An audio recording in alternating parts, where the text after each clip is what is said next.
गोडावा खरौआए दीनानाथ पिय रजने गोडावा खरौआए दीनानाथ पिय रजने अरे रथ चढ़लैनी दीनानाथ करे ले विचार अरे रथ चढ़लैले ये दीनानाथ करे ले विचार सबके दौरियाए दीनानाथ लिह ले उठाय अरे बाझिन के दौराए दीनानाथ ठहरे रही जाय अरे बाझिन के दौरियाए दीनानाथ ठहरे रही जाय अरे रोवत रोवत ए बाझिनी घरे चली जाय अरे रोवत रोवत ए बाझिनी घरे चली आय सासु मारे तानाए दीनानाथ नदिया पारे गारी अरे गोतिनी बिरहियाए दीनानाथ लो ना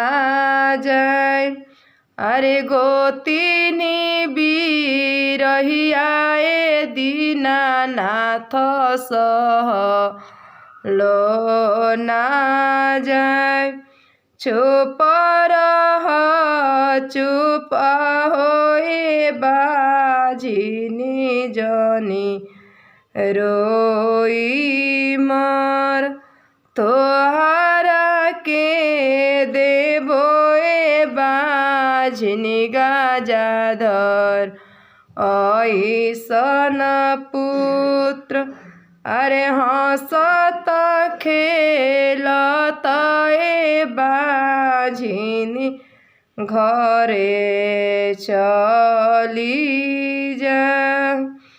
अरे हंसत खेलत ए बाझिनी घरे चलिया अरे सासु करे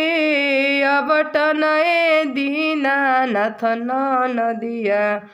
करे तेल अरे सासु करे अबटन ए दीनानाथ नदिया करे तेल अरे गोतिनी बहरनिया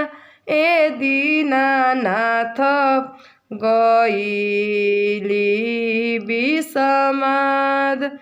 सुनी प्रभु आहो ए दीनानाथ रौरार तिउतर अरे गोतिनी बैरगिया ए दीनानाथ गईली विषमाद अरे सुनी प्रभु आओ हे दीनानाथ रौरार तिउतर गोडावा खरौआ ए दीनानाथ पिय रजने गोडावा खरौआ ए दीनानाथ पिय रजने रथ चढ़लया हो ए दीनानाथ करे ले विचार। अगर हमार वीडियो अच्छा लगी तो लोग एक लाइक जरूर करब जा। जय छठी मैया।